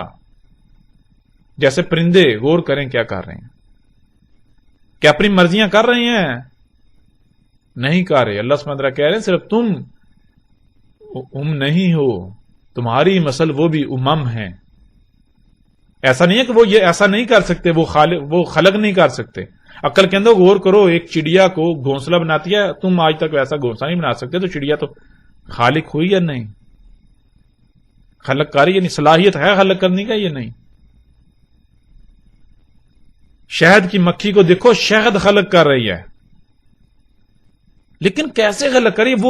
وہ خلق کرنا اللہ کا خلق کرنا، جو اللہ نے حد لگا دی، جیسے اللہ نے کہہ دیا خلق کرنا ہے ویسے خلق کری، وہ اس میں تبدیلی نہیں کر رہی۔ اور تم آج انسان بہت ترقی یافتہ ہونے کے دعوے دار ہونے کے باوجود تم شاید خلق نہیں کر سکتے، تو احسن خالق کون ہے؟ ذرا غور تو کرو، تم یا وہ شہد کی مکھی؟ احسن خالق تو وہ ہوئی جب وہ شہد خلق کر سکتی ہے جو تم خلق نہیں کر سکتے۔ تو ظاہر بات ہے تھوڑا اس کی ذہانت، اس کی انٹیلیجنسی کا حساب لگاؤ، اس کی ذہانت کتنی ہے اس میں۔ تم یہ کرتوت کر رہے ہو، کیا باقی مخلوقات نہیں کر سکتی ہیں؟ لیکن نہیں، وہ اللہ کی غلام ہے، عبد ہے اللہ کی، وہ تمہاری طرح مشرک نہیں ہے، وہ اپنی حدود سے تجاوز نہیں کرتے۔ اللہ خلق کرتا ہے. اللہ خلق کیسے کرتا ہے؟ اللہ خالق ہے کیسے ہے خالق؟ تھوڑا غور کریں. فطرت کے اوپر اگر ایک درخت ایک پودا وجود میں آتا ہے، ایک پودا وجود میں آتا ہے تو کس نے خلق کیا؟ مختلف مخلوقات ہے. سمندر جو ہے اپنے مقام پر آتے اپنی ذمہ داری ادا کر رہے ہیں. ہوائیں اپنی ذمہ داری ادا کرتی ہیں، زمین اپنی ذمہ داری ادا کرتی ہے، سورج اپنی ذمہ داری ادا کرتا ہے، چاند اپنی ذمہ داری ادا کرتا ہے. تمام مخلوقات یعنی کہ مختلف مخلوقات ہیں جو اپنے اپنے وقت پر اپنے اپنے دائرے کے اندر رہتے ہیں، اپنی اپنی ذمہ داری ادا کرتی ہیں. تو اس سے جو مخلوق وجود میں آتی ہے، جو خلق ہوتا ہے، اللہ کہتا ہے یہ میں نے خلق کی. اس کا خالق اللہ ہے. لیکن اگر کوئی مخلوق اس دائرے سے باہر نکلے گی جو دائرہ اللہ نے لگا دیا تو اللہ کہتا ہے اس کا میں خالق نہیں، میرے ساتھ شریک ہو گیا دوسرا. جب تک یہ مخلوقات اپنے دائرے کے اندر رہیں گی تو وہ کام اللہ کا کام. اگر کوئی مخلوق اپنے دائرے سے حد سے تجاوز کرے گی تو وہ کام اللہ کا نہیں، اس کے ساتھ شرک. دوسرے نے یعنی کہ دوسرے نے اپنا الگ سے وجود ہونے کا دعویٰ کر دیا. میری بھی کوئی مرضی ہے، میری بھی مانی جائے گی. سبحان اللہ. بالکل ایسے جیسے مثال کے طور پر آپ کا دل آپ کے جسم کے اندر اگر جس مقصد کے لیے اسے خلق کیا گیا اس مقصد کو پورا نہ کرے، وہ کچھ اور کرنا شروع کرے تو کیا ہوگا؟ تھوڑا غور تو کریں. اگر وہ کام کرنا چھوڑ دے تو کیا آپ اس کو جسم میں رہنے دیں گے؟ ظاہری بات آپ کو موت ہو جائے گی آپ کی. اگر بچنا ہے موت سے تو پھر اس کو نکال پھینکیں گے. کیوں؟ اب وہ آپ کے جسم کا حصہ نہیں رہا، الگ کرنا پڑے گا اسے. بالکل اسی طرح. تو غور تو کریں ذرا. لا تبدیل لخلق اللہ، اللہ کی خلق کے لیے تبدیلی ہے ہی نہیں. یہ تھا دین. اللہ سبحانہ وتعالی دین کیا تھا؟ فطرت پر قائم ہونا. فطرت میں چھیڑ چھاڑ نہیں کرنی، پنگے نہیں لینے تھے. دنیا میں بھیجے گا تھا، کرنا کیا تھا؟ موجیں کرنی تھی، کھانا پینا عیاشی کرنی. تو کرنا کیا تھا؟ لیکن یہاں آپ غور کریں دین کیا ہے. آگے اللہ سبحانہ وتعالی کیا کہتے ہیں؟ وَلَٰكِنَّ أَكْثَرَ النَّاسِ لَا يَعْلَمُونَ. اور لیکن انسانوں کی اکثریت ہے کہ انہیں اس کا علم ہی نہیں ہے. کیوں نہیں علم؟ اللہ تعالیٰ لا یعلمون. یعلمون، یعلم ایک ہوتا ہے عالم، ایک ہوتا ہے تعلم، ایک ہوتا ہے یعلم. عالم کہتے ہیں ایسے علم کو جو ذات میں ہو، ذاتی علم. اور یعلم کہتے ہیں ایسا علم جو خود سے غور و فکر کر کے تغدو کر کے حاصل کیا گیا ہو اپنی کوشش سے. اور تعلم جو کسی دوسرے تیسرے سے حاصل کیا گیا ہو، جس کے پیچھے کوئی اور عوامل موجود. اور یہ کہ اللہ سبحانہ وتعالی کہتے ہیں وَلَٰكِنَّ أَكْثَرَ النَّاسِ لَا يَعْلَمُونَ. اور لیکن انسانوں کی اکثریت ایسی ہے کہ انہیں علم ہی نہیں. کیوں؟ اس لیے کہ وہ غور و فکر ہی نہیں کرتے. اللہ اکبر. تو بہرحال یہ تھی فطرت، اور فطرت پر قائم ہونا ہی دین. اور اب آپ غور و فکر کریں کہ اور اپنے گریبان میں جھانکیں کہ آپ کیا کر رہے ہیں، کیا فطرت پر قائم ہیں. پھر یہ دین، اس کو اسلام کیوں کہا گیا؟ اس دین کو اسلام کیوں کہا گیا؟ اسلام کہتے ہیں اسلام سلم سے، سلم تو کہتے ہیں سلامت ہونا، یعنی کسی قسم کا کوئی نقصان نہ ہونا، خرابی کا سامنا نہ کرنا پڑنا. دین اسلام مطلب یہ کہ جس سے تمام کی تمام، جس پر قائم ہونے سے تمام کی تمام مخلوقات پرفیکٹ رہیں گی، ان کو کسی قسم کی کسی خرابی، کمی، کجی، کوتاہی کا، نقص کا سامنا نہیں کرنا پڑے گا. یہ ہے اسلام. اب غور کریں، اگر آپ فطرت پر قائم ہوتے ہیں، فطرت میں کوئی تبدیلی نہیں کی جاتی، رد و بدل نہیں کیا جاتا، تو آٹومیٹکلی تمام کی تمام مخلوقات سلامت رہیں گی. لیکن اگر فطرت پر قائم ہونے کے بجائے کسی اور شے کو دین بنا لیا جاتا ہے، کسی اور شے کو اپنا ٹارگٹ بنا لیا جاتا ہے، تو پھر کیا ہوگا؟ نتیجہ آپ کے سامنے. آج پوری دنیا کے حالات آپ دیکھ سکتے ہیں. سمندری مخلوقات کے ساتھ کیا ہو رہا ہے، فضاؤں کے ساتھ کیا ہو رہا ہے، پرندوں کے ساتھ کیا ہو رہا ہے، چرند پرند، یہ تمام مخلوقات کے ساتھ کیا ہو رہا ہے، زلزلے، طوفان، تباہیاں، کیا کچھ ہو رہا ہے آپ کی آنکھوں کے سامنے ہے. تو جسے آج آپ اسلام کا نام دے رہے ہیں، اگر وہ واقعی اسلام ہوتا تو تمام مخلوقات سلامت ہوتے ہیں، انسان بھی سلامت رہتے. لیکن نہ تو انسان سلامت ہے، طرح طرح کی بیماریوں میں، مصیبت، تباہیوں میں دھنسے ہوئے ہیں. بھائی اسلام کے لیے شرط یہ ہے کہ پہلی بات کیا ہے؟ دین القیم ہے وہ، دین القیم. دوسری بات کہ جس پر قائم ہونے سے سب سلامت رہے، کچھ بھی نقصان نہ ہو، کوئی کسی قسم کا کہیں کسی کو نقصانی کا، پریشانی کا، تکلیف کا سامنا نہ کرنا پڑے. بالکل ہر چیز پرفیکٹ، بے فکر، سلامت. تو آج غور کریں اپنے گریبان میں جا کے، جسے آپ اسلام کا نام دے رہے ہیں، یا جو لوگ آپ کو اسلام کے نام پر گمراہ کر رہے ہیں، دیکھیں اگر تو اس پر قائم ہونے سے، اس پر ڈٹنے سے، اور اس پر قائم اس پر کیا ہونا، پھر بھی بہرحال اس پر قائم ہونے سے، اس پر ڈٹنے سے، اس کو اپنانے سے کیا تمام مخلوقات یا آپ خود سلامت ہوتے ہیں؟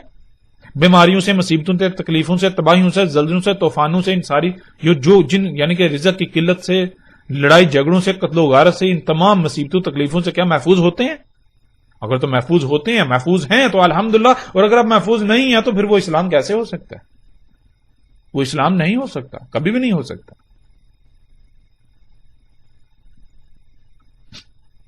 کتے کو شیر کہنے سے شیر نہیں بن جاتا کتا، گدھے کو زیبرا کہنے سے گدھا زیبرا نہیں بن جائے گا۔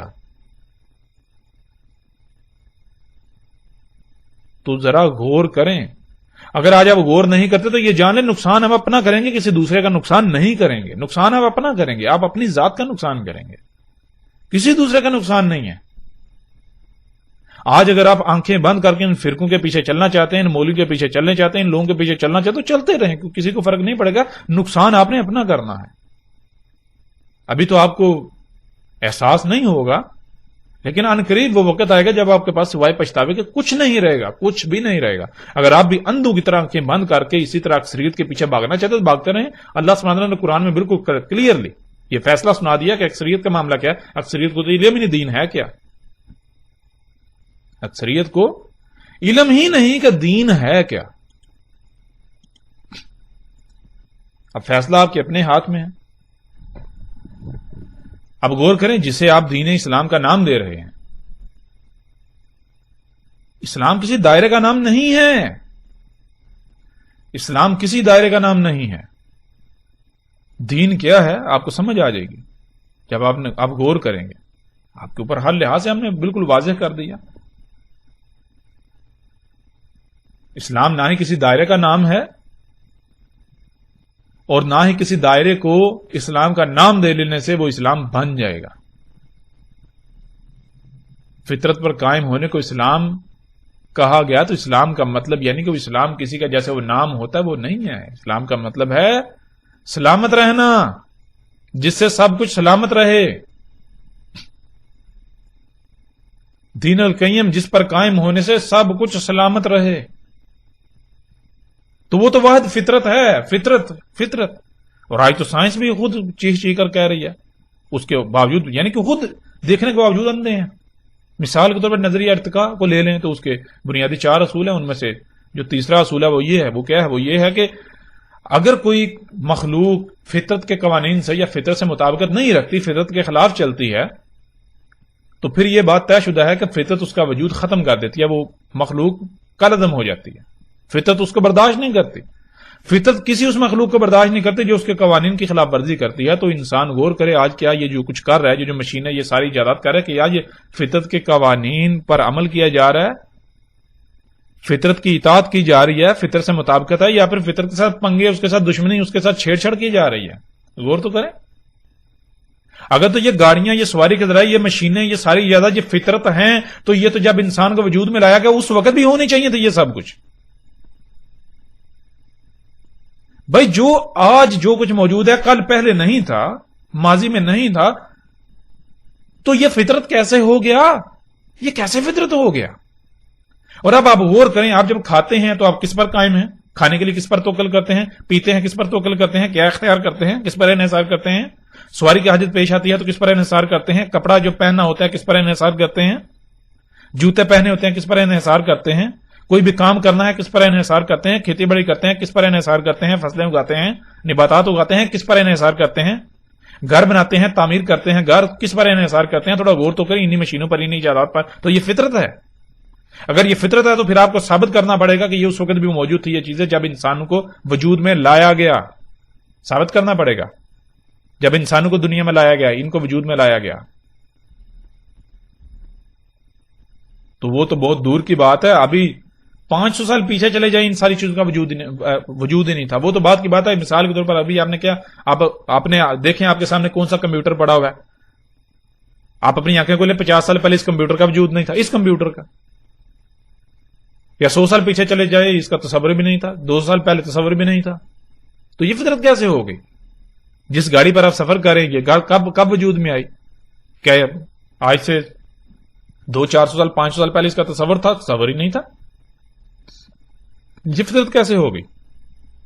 آپ کے ہاتھ میں موبائل فون ہے، یہ ماڈل کب آیا؟ ابھی 2-4-6 مہینے پہلے آیا، تو 2-4-6 مہینے پہلے تو اس کا وجود ہی نہیں تھا، وہ تو دوسرے ماڈل کا وجود تھا۔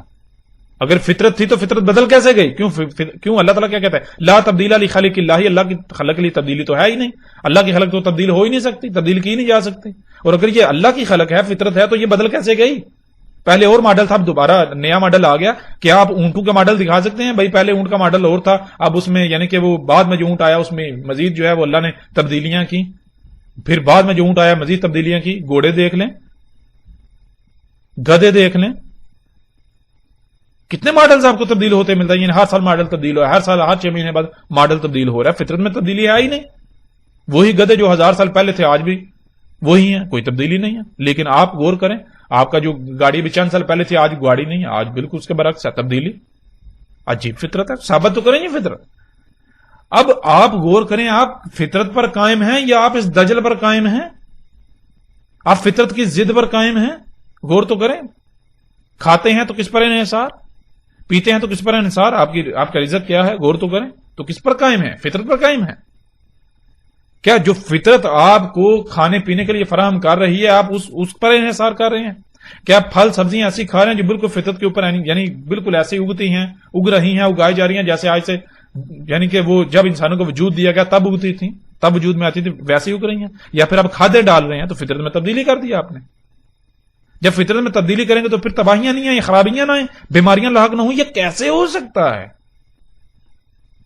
آج جو آپ نے گھر بنائے آپ غور تو کریں، یہ کیسے گھر ہیں؟ یہ فطرت ہے.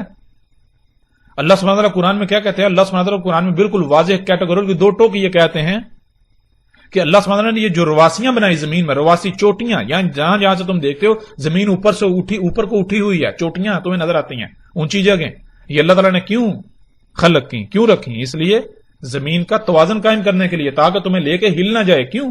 اللہ سبحانہ وتعالیٰ نے یہ زمین پر یہ جو سمندر ہے، پانی ہے، یہ زمین پر گڑھے بنائے تھے، گڑھوں میں پانی سٹور کیا تھا، جیسے خام مال سٹور کیا جاتا، رکھا جاتا ہے. اس پانی سے زمین کا نظام چلانا تھا، مخلوقات حیات کا نظام چلانا تھا. اس پانی پر جو ہے وہ اللہ کا عرش قائم ہے، یعنی کہ جو نظام چل رہا ہے اس کی بنیاد پانی ہے، اس پانی پر یہ سارا نظام کھڑا ہے، پانی پر سارا نظام چل رہا ہے. تو پانی رکھنا تھا، تو پانی اگر مثال کے طور اگر آپ بڑا سا برتن لیں، کوئی ٹب لیں، اس کو پانی سے بھریں اور اس ٹب کو اٹھائیں اور جب تھوڑا سا پانی کو ہلائیں، جیسے پانی ہلے گا تو آپ بھی ساتھ جھول جائیں گے اگر آپ کی بنیاد مضبوط نہیں ہوگی. لیکن اگر آپ کی بنیاد مضبوط ہوگی تو وہ ٹب پانی بے شک ہلے، نہ ہی ٹب ہلے گا نہ آپ ہلیں گے. بالکل اس طرح اللہ تعالیٰ نے یہ چوٹیاں اس لیے رکھی تاکہ جب یہ سمندر کا پانی ہلے تو زمین ہلے نہ، زلزلے نہ آئے، سب کچھ درہم برہم نہ ہو. اس لیے اللہ تعالیٰ نے یہ چوٹیاں، یہ زمین پر یہ اونچی جگہ جو آپ کو نظر آتی ہیں، پہاڑ، یہ جو پہاڑ وغیرہ ہیں یہ سارے. اب غور کریں ذرا، جب اللہ نے زمین کا توازن قائم کیا ان چوٹیوں کو رکھ کے، تو آپ آج کیا کر رہے ہیں؟ آپ نہ صرف آج پہاڑوں کو پھاڑ رہے ہیں، کاٹ رہے ہیں، ان سے ماربل نکال رہے ہیں، ان کی مائننگ کر رہے ہیں، پہاڑوں کو ہٹا رہے ہیں، ان میں سرنگیں نکال رہے ہیں، بلکہ ان پہاڑوں سے جو آپ سیمنٹ تیار کرتے ہیں، پہاڑوں سے پتھر تراش کر سیمنٹ، ان سے بجری، ان سے لوہا، پھر سریا اس لوہے سے، پھر ان سے یعنی کہ وہ جپسم وغیرہ ہو، اور اسی طرح آپ پھر کیا کرتے ہیں؟ ان سے ماربل. تو اس سے پھر کیا کرتے ہیں؟ اس سے پھر آپ اپنی چوٹیاں آپ نے خلق کر دی. یہ شہروں میں دیکھیں بلند و بانگ عمارتیں، یہ کیا ہے؟ یہ چوٹیاں نہیں ہیں. یہ اتنا وزن لوڈ آپ نے زمین کے اوپر ڈال دیا، جگہ جگہ پر شہروں کے شہر جو آپ نے تعمیر کر دیے. یہ کیا ہے؟ اللہ نے جو زمین پر چوٹیاں رکھی تھی، کیوں رکھی تھی؟ زمین کا توازن قائم کرنے کے لیے. نہ صرف آپ نے اللہ کی چوٹیوں کو کاٹ دیا، ان کو ان کے مقامات سے ہٹا دیا، بلکہ اور مقامات کے اوپر جہاں اللہ نے چوٹیاں نہیں رکھی تھی وہاں آپ نے زمین پر جگہ جگہ وزن ڈال دیے، وزن رکھ دیے. تو کیا ہوگا نتیجہ؟ کہنے کہ زلزلے نہیں آئیں گے. پھر کیا زمین کا توازن برقرار رہے گا؟ کیسے برقرار رہے گا؟ آپ نے تو توازن بگاڑ دیا. آپ ان چوٹیوں کو، ان عمارتوں کو، یہ جو آپ نے بلڈنگیں عمارتیں خلق کی، آپ ان کو ترقی کہتے ہیں. قرآن میں تو اللہ تعالیٰ کہہ رہے ہیں فساد ہے. شعیب علیہ السلام کی دعوت کو دیکھیں، شعیب علیہ السلام کیا کہہ رہے ہیں. نوح علیہ السلام نے جو دعوت دی، ان کی دعوت کو دیکھیں، نوح علیہ السلام کیا کہہ رہے ہیں، صالح علیہ السلام کیا کہہ رہے ہیں، ہود علیہ السلام کیا کہہ رہے ہیں. قوم عاد کو غور تو کریں کہ یہ جو تم پہاڑوں کی مائننگ کر رہے ہو، ان پہاڑوں سے پھر تم یہ جو عمارتیں بلند و بانگ چوٹیوں کی مانند عمارتیں خلق کر رہے ہو، یہ فساد ہے. اور وہ قومیں کیا کریں؟ وہ کہہ رہے ہیں نہیں نہیں یہ فساد نہیں، ہم تو اصلاح کر رہے ہیں. اور کیا بالکل آج ایسے ہی نہیں ہو رہا؟ آج یہ جو فساد کر رہے ہیں ان کو جب یہ دعوت دی جا رہی ہے فساد ہے فساد ہے فساد ہے، آگے سے کیا یہ کہتے ہیں فساد ہے؟ نہیں، آگے سے کہتے ہیں اسلام تو بھائی ترقی کی دعوت دیتا ہے، یہ ترقی ہے. یہ ترقی ہے؟ کون کہتا ہے یہ ترقی ہے؟ یہ تو فساد ہے. اور جن کو علم ہے وہ میدان میں آئیں، وہ ثابت کریں یہ فساد نہیں ہے، ثابت کریں. تو جب آپ پہاڑوں کو کاٹیں گے، ان کا بیڑا غرق کریں گے، پھر اپنی چوٹیاں خلق کریں گے جگہ جگہ پر، یہ شہروں کی شہر جو آپ نے تعمیر کر دیے، تو کیا اس سے پھر زمین کا توازن برقرار رہے گا؟ ظاہرت زمین کا توازن کہاں برقرار رہے گا؟ پھر زلزلے نہیں آئیں گے تو کیا ہوگا؟ سونامی نہیں آئیں گے تو کیا ہوگا؟ تباہیاں نہیں آئیں گی تو اور کیا ہوگا؟ پھر پہاڑوں کے اندر اللہ سبحانہ نے جو چیزیں رکھی، جو میٹیریل، جو مواد رکھا تھا، اس کا تعلق زمین کی پیداوار سے ہے. وہ سب نظام بھی درہم برہم بگڑ چکا، بیڑا غرق کر دیا. یہ اصلاح ہے یا فساد ہے؟ ذرا غور تو کریں. کیا مردہ ہیں آپ؟ اندھے ہیں؟ آپ کو نظر نہیں آ رہا کچھ؟ مثال کے طور پر ایک کلہاڑا ہاتھ میں ہو اور آپ کو کہا جائے کہ آپ کے ہاتھ پر کلہاڑا زور سے ماریں گے، کیا ہوگا؟ آپ فوری کہیں جی ہاتھ کاٹ جائے گا. ابھی کلہاڑا مارا تو نہیں، آپ کا ہاتھ کٹا تو نہیں، لیکن اس کے باوجود آپ کہہ رہے ہیں ہاتھ کٹ جائے گا. کیسے آپ نے کہہ دیا؟ بالکل اس طرح آپ اندھے ہیں، یہ سب کچھ آپ کو نظر نہیں آ رہا. آپ ایک گاڑی پر سوار ہوتے ہیں، اس گاڑی سے جو طرح طرح کی زہریلی گیسیں خارج ہو رہی ہیں، کبھی آپ نے سوچا ان گیسوں سے کتنے لوگوں کی موت ہو رہی ہیں، کتنے بیمار ہو رہے ہیں؟ کیا یہ دہشت گردی نہیں ہے؟ کتنی مخلوقات کو نقصانات کا سامنا کرنا پڑا، کیا یہ دہشت گردی نہیں ہے؟ کسی ایک بندے کو قتل کر دیا جائے، کسی کو نقصان پہنچائے وہ دہشت گردی. لیکن یہ جو مجموعی طور پر تمام کی تمام مخلوقات کا قتل کیا جا رہا ہے، تمام کی تمام مخلوقات کا قتل کیا جا رہا ہے، زمینوں آسمانوں میں فساد کیا جا رہا ہے، کوئی ایک بھی مخلوق جو ہے وہ محفوظ نہیں ہے انسانوں کے شر سے، یہ دہشت گردی نہیں ہے؟ یہ جو انڈسٹریوں کے بڑی بڑی کمپنیوں کا مالکان ہے، یہ جو حکومتیں ہیں، یہ مسیحا بن گئی. عجیب لاجک ہے. جو بڑا جرم کرے گا، جو جتنے بڑے کرائم کرے گا وہ اتنا بڑا مسیحا، جو چھوٹے جرائم کرے گا وہ شیطان کہلائے گا. عجیب انصاف ہے.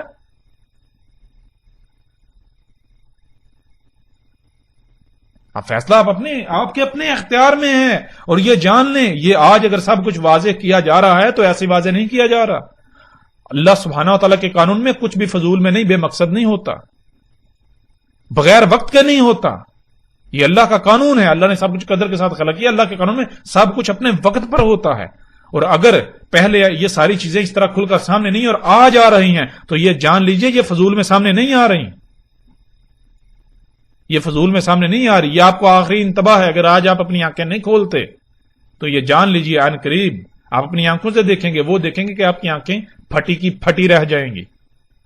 پھر آپ کو سمجھ آئے گی. اس وقت آپ چیخیں گے، چلائیں گے، لیکن اس وقت کچھ فائدہ نہیں دے گا. آپ کو ماننا پڑے گا.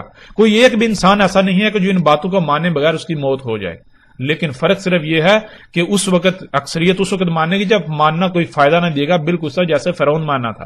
اور یہ وقت دور نہیں ہے، وقت دور نہیں ہے، بالکل آپ کے سر کے اوپر آ چکا ہے. 1.5 سے 2 سال کا عرصہ رہ چکا ہے. آپ اپنی آنکھوں سے دیکھیں گے، وہ دیکھیں گے کہ آپ کی آنکھیں پھٹی کی پھٹی رہ جائیں گی. جیسے جیسے ہم آگے بڑھیں گے آئندہ نشستوں میں الحمدللہ بہت کچھ سامنے آئے گا. مثال کے طور پر یہ جو کچھ بھی انسانوں نے خلق کیا ہے، یہ جو عمارتیں ہیں، یہ جو مشینیں ہیں، گاڑیاں، ٹیکنالوجی، یہ سارے کا سارا 7 راتوں اور 8 دنوں میں یہ صفحہ ہستی سے مٹ جانا ہے. بہت جلد 1.5 سے 2 سال کا عرصہ رہے گا، زیادہ عرصہ نہیں ہے. سر کے اوپر آ چکا ہے. یہ تباہی سر کے اوپر آ چکے. یہ دنیا کے سارے جدید ترین شہر صفحہ ہستی سے مٹ جانے ہیں، مٹ جانے. بالکل اس طرح جیسے قوم عاد اور قوم سمود کا نام و نشان مٹایا گیا. اور پھر یہ بات دنیا میں تو ختم نہیں ہونے والی. ایسا نہیں کہ مٹ گئے تو ختم ہوگی، بات نہیں. یہ فطرت دوبارہ وجود آپ کو دے گی. بہرحال جیسے سے آگے بڑھیں گے تو ہر لحاظ سے کھل کر بات ہوگی. سارا حساب تب لیا جائے گا، پوچھا جائے گا. اور ہم الحمدللہ سائنٹیفکلی اس کو پروو کریں گے. دنیا کا کوئی بڑے سے بڑا سائنسدان اس چیز کا انکار نہیں کر سکتا کہ انسان کو دوبارہ کھڑا نہیں کیا جائے گا. یہ الحمدللہ کے فضل سے ہم اس کو پروو کریں گے. دنیا کا کوئی سائنسدان، ہم چیلنج کرتے ہیں، دنیا کا کوئی سائنسدان اس بات کو غلط ثابت نہیں کرے، مجبور ہو جائے گا اسے ماننے پر. ہاں واقعی انسانوں کو دنیا میں لایا گیا، اگر یہ فطرت سے مطابقت نہیں رکھتے، جو کہ نہیں رکھتے، ان کو ان قریب کالعدم کیا جائے گا، ان کا وجود ختم کیا جائے گا، نام و نشان مٹایا جائے گا. تو نام و نشان پرماننٹلی نہیں مٹایا جائے گا، دوبارہ واپس لایا جائے گا. دوبارہ جب واپس لایا جائے گا تو بالکل بے اختیار لایا جائے گا. تب ان سے سارا ایک ایک رائی کا حساب لیا جائے گا. جو آج انہوں نے کرتوت کیے، ان کو سامنا کرنا پڑے گا، ان کا چکھنا پڑے گا مزہ. جو جتنا جس نے کیا، اس کی وجہ سے جتنا فساد ہوا زمین میں، زمین کی جو حالت ہوگی، ان کو اس کو بھگتنا پڑے گا. یہی زمین وہ جہنم ہے. کیسے جہنم بنے گی؟ انسانوں کے اپنے کرتوتوں کی وجہ سے. بہرحال جیسے جیسے ہم آگے بڑھیں گے ایک ایک چیز ایک ایک بات کھل کر بالکل واضح ہو جائے گی. بہرحال اس نشست کو یہیں پر ختم کرتے ہیں. الحمدللہ امید ہے کافی چیزوں کی سمجھ آ چکی ہوگی. آئندہ جو نشستیں ہیں ان میں مزید مختلف پہلوں سے اور باقی یعنی ہر چیز کو ہم اس کے اوپر تفصیل سے بات کریں گے. لیکن آخر میں آپ سے یہ گزارش ہے کہ اس پیغام کو زیادہ سے زیادہ آگے لوگوں تک پہنچائیں. اگر آپ پر یعنی کہ آپ تک یہ پیغام پہنچ جاتا ہے تو آپ کے اوپر فرض ہے کہ آپ آگے پہنچائیں. اگر آپ آگے نہیں پہنچاتے تو آپ مجرم ہوں گے. ابھی تو آپ کو احساس نہیں ہوگا، احساس آپ کو آخرت میں ہوگا، لیکن تب سوائے پچھتاوے کہ آپ کے پاس کچھ نہیں ہوگا. جہاں آپ بہت کچھ کرتے ہیں، بہت کچھ اتنے فضولیات اپنا وقت تباہ و برباد کرتے ہیں، تو وہاں اگر آپ چند منٹ چند سیکنڈ اس پر لگا دیں گے کہ آگے دوسروں تک یہ پیغام پہنچا دیں گے تو اس سے آپ کا بگڑے کا کیا الٹا فائدہ ہی ہوگا. اگر آپ کے ایک کلک کی وجہ سے آگے شیئر کرنے کی وجہ سے کوئی ایک شخص بھی ہدایت پا جاتا ہے تو یوں سمجھیں آپ کے لیے وہ صدقہ نہ صرف صدقہ جاریہ بن گیا بلکہ آخرت میں آپ کو اندازہ ہی نہیں ہوگا کہ یعنی کہ آپ کے سامنے آپ کو پتہ ہی نہیں ہوگا کہ آپ کے کھاتے میں کیا ہوگا، یعنی کہ کتنا اجر ہوگا، کتنا آپ کو بدلہ میں. اس وقت آپ کو یعنی کہ آپ پچھتائیں گے کاش میں مزید کرتا، میں اسی پر وقت گزارتا. ٹھیک ہے، تو یہ اب آپ کو یہ دعوت دی جاتی ہے، آپ کو یہ پیغام دیا جاتا ہے کہ اس دعوت کو آگے زیادہ سے زیادہ لوگوں تک پہنچائیں. وقت انتہائی کم ہے. جہاں تک ہمارا تعلق ہے ہم آپ سے نہ تو کچھ ڈیمانڈ کر رہے ہیں، ہمیں نہ کوئی لالچ ہے، ہمیں نہ آپ کے چندے چاہیے، ہمیں کچھ بھی نہیں چاہیے. ہمیں آپ سے کچھ بھی لالچ نہیں ہے، ہم آپ سے کچھ بھی نہیں مانگ رہے. ہمارا مقصد کیا ہے؟ ہمارا مقصد تو محض اتنا ہے کہ اس پیغام کو پہنچا دیں بس. اب اگر کوئی مانتا ہے اس کی مرضی، نہیں مانتا اس کی مرضی. منوانا یہ اللہ کا کام ہے، ہم وکیل بنا کر نہیں بھیجیں گے. اللہ کا کام ہے منوانا، اور وہ جب اللہ منوائے گا تو اس وقت کسی کی جرت نہیں انکار کرے، لیکن تب ماننا کوئی نفع نہ دے گا. فرعون نہیں نہ مانتا تھا، لیکن جب اللہ نے منوایا تو مانا یا نہیں مانا؟ مانا نا. تو کیا آپ فرعون سے بڑے ہو چکے؟ کیا آپ فرعون سے زیادہ طاقتور ہیں؟ فرعون تو ٹیکنالوجی میں بہت بڑھ کر تھا. یہ تو موجودہ انسان بھی اس کا یعنی کہ جو موجودہ ٹیکنالوجی ہے یہ تصور بھی نہیں کر سکتے. یہ تو اس کا 10% بھی نہیں ہے. تو جب فرعون کو ماننا پڑا، فرعون مانا، تو آپ کس کھیت کی مولی ہیں؟ آپ کو بھی ماننا پڑے گا. اور یہ صرف یہ دعوت یہ صرف عام لوگوں کے لیے نہیں ہے، ہر ایک کے لیے ہے. جو حکومتی عہدوں پر فائز ہیں، جو ریاستوں کا نظام چلا رہے ہیں، جو دنیا کا نظام چلا رہے ہیں، جو یعنی کہ ہر ایک کے لیے دعوت ہے. جو جتنے بڑے عہدے پر جو اونچا بیٹھا ہوا ہے وہ اتنا بڑا مجرم ہے اگر وہ اپنی ذمہ داری کو نہیں پہچانتا، اسے پورا نہیں کرتا. تو بہرحال پھر آپ سے یہی گزارش کی جاتی ہے کہ اس پیغام کو زیادہ سے زیادہ آگے پہنچائیں، اسے شیئر کریں. ہمارا کوئی کسی قسم کا کوئی کاپی رائٹ نہیں ہے. آپ اس کو اپنے اکاؤنٹس پر اپلوڈ کر سکتے ہیں، آپ جیسے جی چاہے اسے پھیلا سکتے ہیں، لیکن ہم یہ قطعاً اجازت نہیں دیں گے کہ آپ یعنی کہ اس مواد کو کہ آپ اس دعوت کو سیاق و سباق سے ہٹا کر اپنے مفادات کو حاصل کرنے کے لیے استعمال کریں. ہم اس کی قطعاً اجازت نہیں دیتے. اگر کوئی ایسا کرتا ہے تو وہ اس کا ذمہ دار ہوگا اور اسے آخرت میں اور عنقریب دنیا میں بھی بھگتنا پڑے گا. بہرحال جیسے جیسے ہم آگے بڑھیں گے تو آئندہ جو نشستیں ہیں ان میں الحمدللہ مزید مختلف پہلوں سے کھل کر بات ہوگی. تو اس نشست کو آپ ختم کرتے ہیں یہیں پر. اپنا خیال رکھیے گا. السلام علیکم ورحمۃ اللہ وبرکاتہ.